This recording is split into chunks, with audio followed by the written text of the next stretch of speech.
Good afternoon.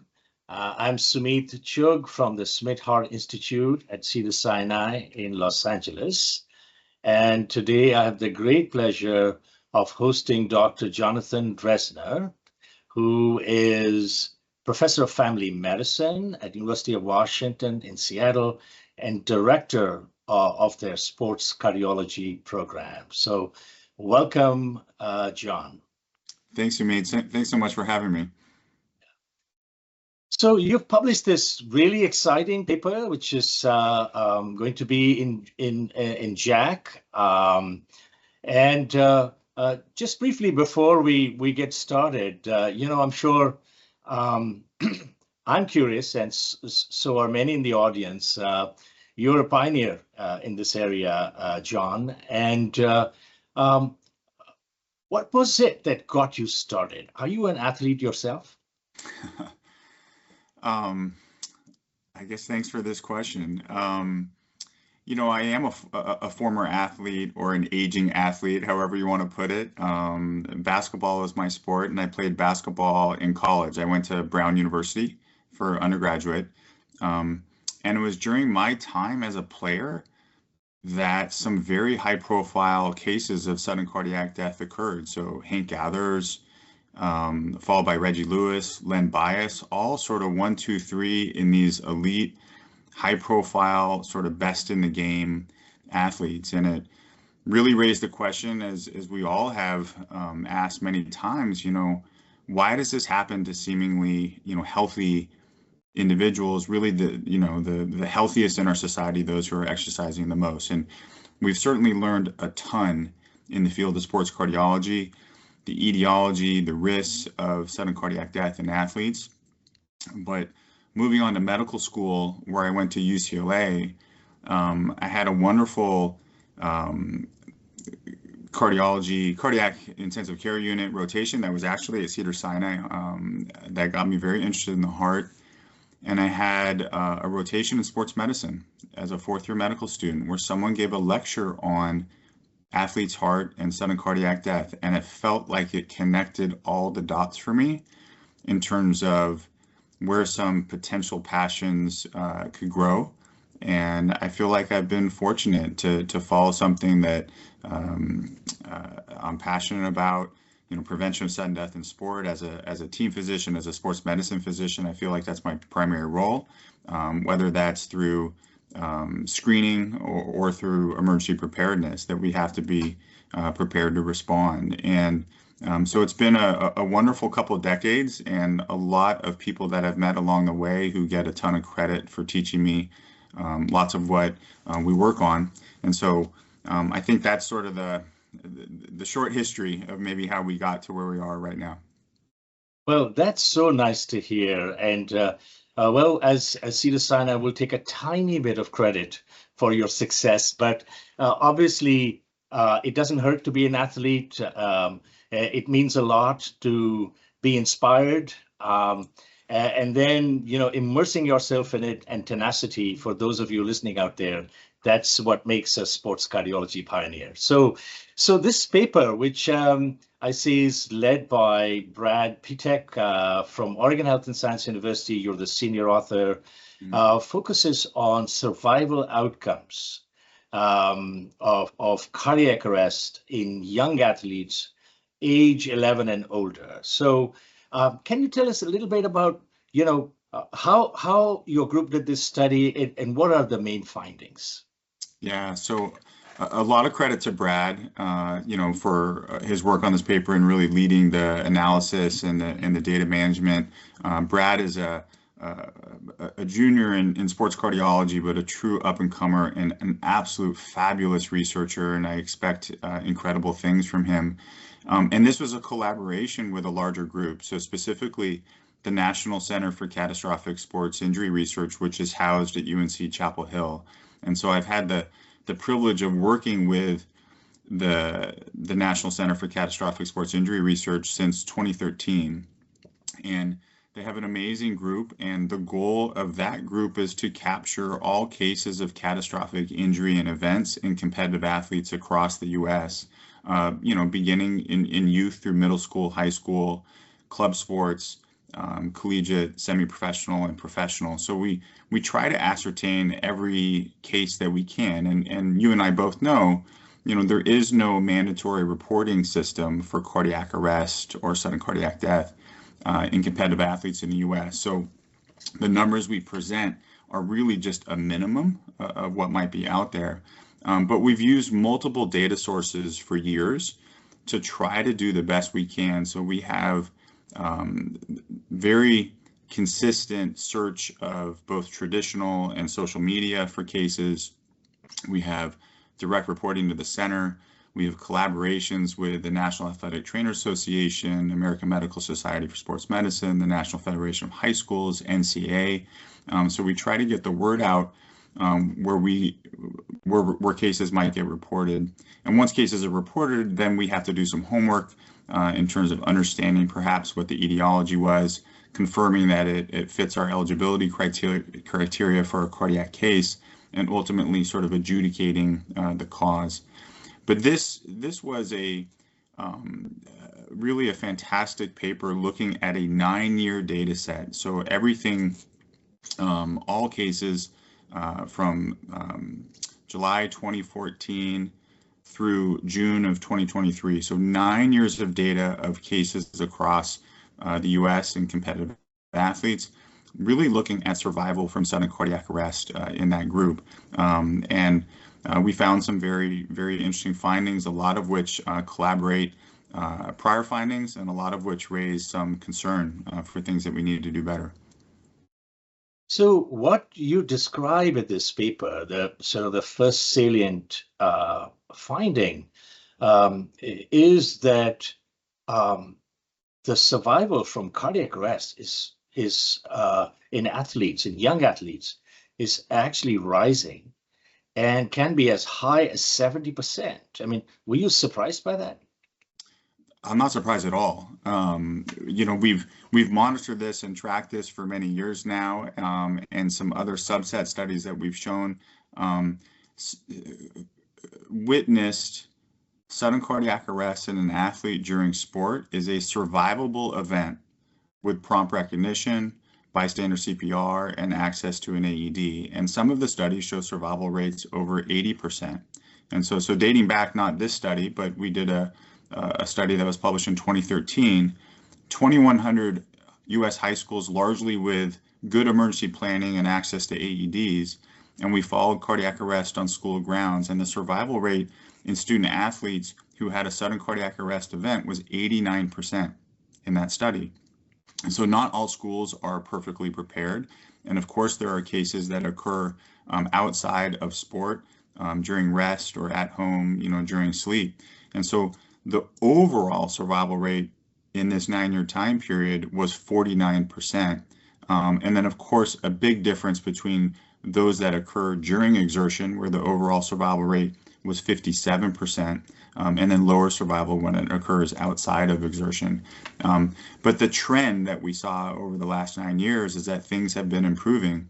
And the highest survival rate of the study period came in the last year of the study, which was 22-23, where overall survival was 72%. And so we know without a hospital cardiac arrest, because of delays in EMS and response and time to defibrillation, that general survival is about 10%. And we lose about 10% per minute when defibrillation is delayed. So there's this opportunity in sports to do things promptly and to be prepared, and almost an obligation that that's what we need to be doing. And so proper emergency preparedness really does save lives. And I think that's really the take-home message from this paper. Wonderful. In fact, I think, clearly this is a recurring theme, and you're making the point that survival on the sports arena after cardiac arrest, or survival in general from cardiac arrest, is exquisitely dependent upon early recognition, early CPR, early EED, Yes. and this is a message that resonates beautifully, and in a way, actually, your findings are sort of like this, what should I call it, like a real world model for what, we could aspire to and emulate, not just on the sports arena, but even in the community at large, because it's where we could actually end up if we all function this way, right? Yes, yes. You know, with that in mind, with community at large, you know, we need more outdoor AEDs. We need more AEDs in the community. We need more people trained in CPR. In my time working within the space of sports cardiology and understanding this topic, one of the key areas has been recognition of SCA in an athlete. And early on, when survival rates were much lower, you know, dating back really almost 2 decades, what we learned is that there was often a long delay, 3 to 5 minutes before a collapsed young athlete was recognized to be in sudden cardiac arrest. There was always this thought it was something else. It was heat exhaustion or heat stroke. It was a seizure. There was something else going on.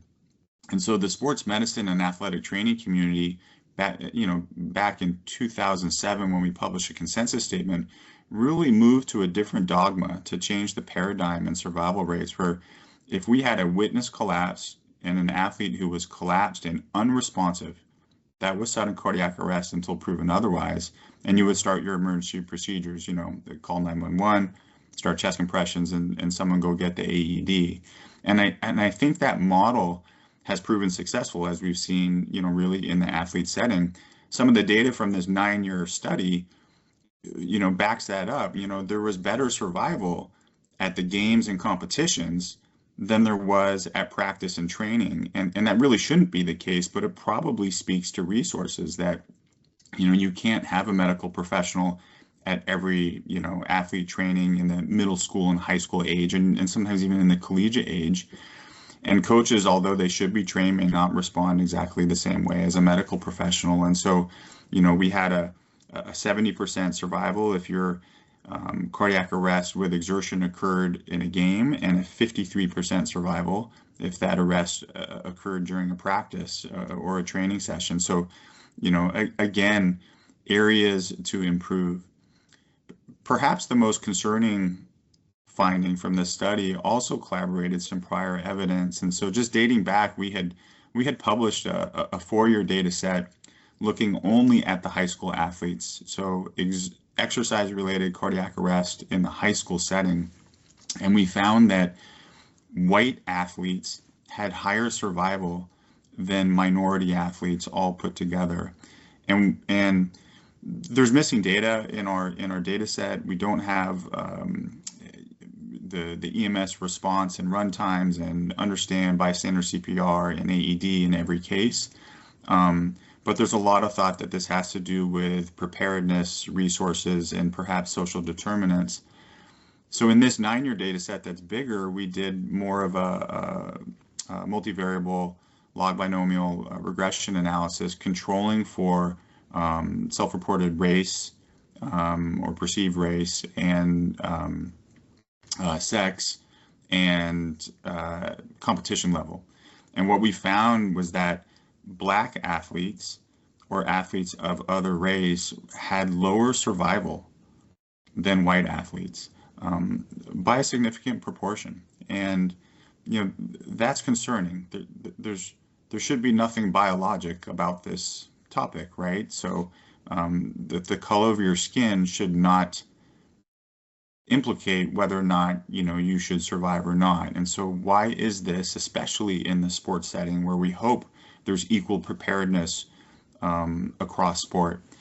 We know from other studies that individuals from predominantly Black or Hispanic communities have lower survival from out-of-hospital cardiac arrest than the general population. And you wonder why that is. Perhaps less people trained in bystander CPR, perhaps slower recognition, less awareness about SCA, perhaps less access to AEDs, longer response times from EMS. There's also all these things that we can hypothesize that might be related to this. So the finding that there is some racial disparity in survival from even exercise-related cardiac arrest in young athletes really deserves our immediate attention. And that's something that we're looking forward to diving into, to understanding more. We plan to look at metrics of neighborhood and community socioeconomic deprivation and sort of combine things like the area deprivation index or the social deprivation index in terms of the location of an arrest in a young athlete and correlate that with survival. And hopefully we'll get some insights, because once we learn why this is, then we can hopefully address it better. So I think you've made some really important points here, and perhaps we could take a slightly deeper dive into a couple of those, if that's okay with you. The first aspect about, being more successful on the playing field as the cardiac arrest is happening.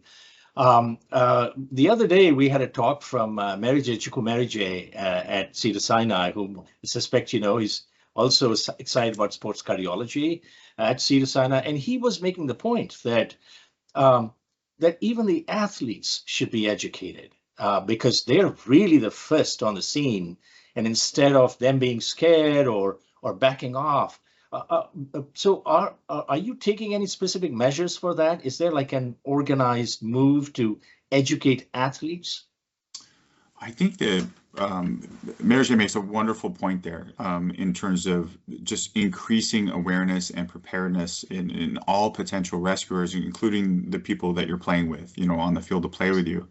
I would say the way that is being addressed most commonly are requirements for students, not just student athletes, but for students to learn CPR and AED use while they're in secondary school. So usually in high school, sometimes in middle school, and then a refresher and a reminder in high school.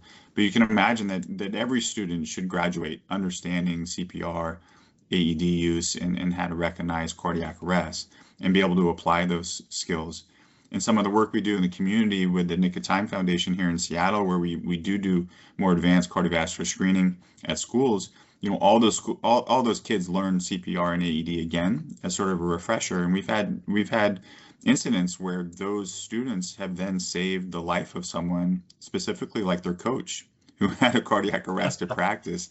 And so I do think it's a wonderful idea that more people learn, CPR and AED and how to recognize cardiac arrest. Yeah. And so why is it that, just picking up from your last comment, why is it that a nation like Norway can have 100% CPR education and have, say, close to 90% bystander CPR for cardiac arrests, but we in the United States don't really do better than the low 40s for bystander CPR education? What are we not doing right? We're not investing right, and we're not investing enough. And Norway is a much smaller country, a more homogeneous population, a single language, etc. You look at the diversity throughout the U.S., and resources, unfortunately, are not equal.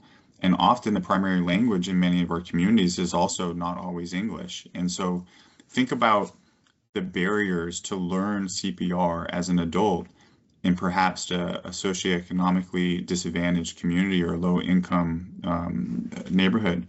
Perhaps the dominant language in that neighborhood is not English. The financial barriers to take a CPR course, these should be offered for free, honestly, like they sort of are at schools. Perhaps we need to partner more with faith-based organizations or community centers and somehow reach out in these communities, but we have to come in there with training programs that meet their needs. They have to be with instructors and language that is understandable, has to be appropriate for the cultural context, and perhaps we can make a difference. So I just feel like we haven't invested the way we need to.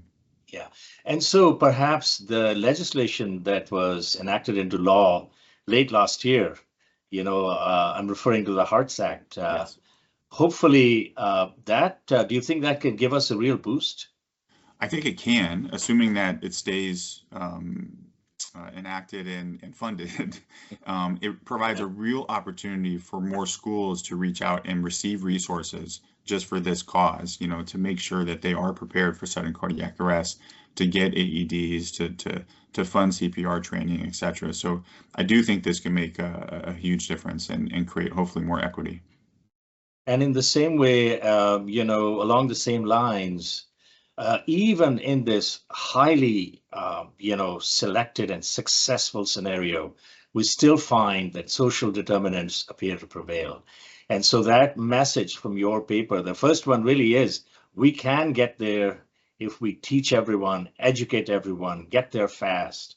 But also, even in this rarefied atmosphere where we have the best success, we still have social determinants playing a role. And so the hope is that I agree with you that this sort of community-wide and taking note of geographic differences in communities and cultural differences and getting the education out there, and perhaps even making CPR education free, which I'm not sure always is in the US. I mean, I believe in Norway, you can't get a driver's license without showing that you are CPR certified. So maybe we can do that. I don't know. That's a great idea. There are lots of things that can be done, but I really appreciate the fact that people like yourself and others are really moving this field forward in a very thoughtful way, and creating these models that can actually extend all the way to the community. Because really, the road to survival is paved by early recognition, early CPR and early AEDs. Yes.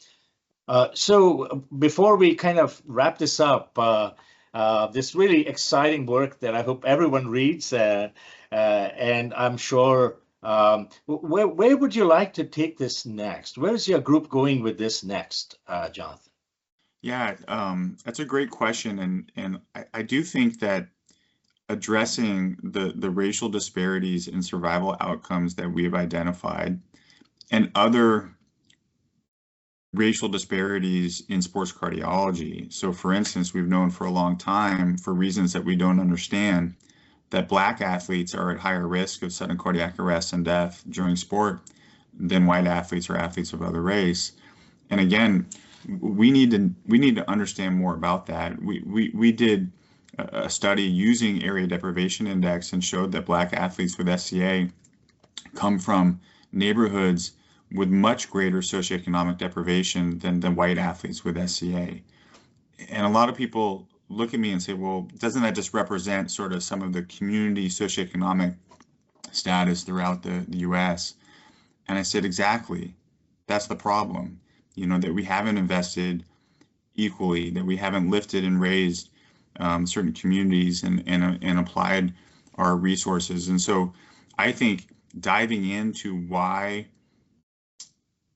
how social determinants of health impact this topic, to me, is the next frontier, perhaps in sports cardiology and certainly in prevention of sudden cardiac arrest and death in young athletes.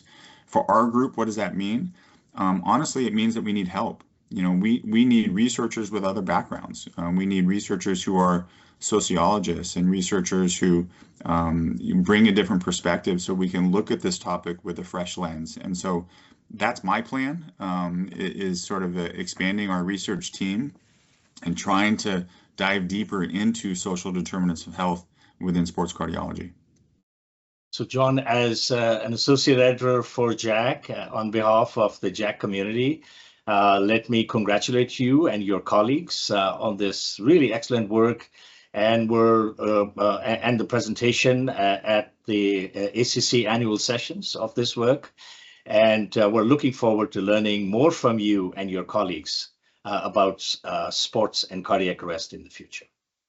Thank you so much. It's always a privilege to speak with you. Of course, we're honored to have the study published in JACC and also presented at the annual conference. Thank you so much.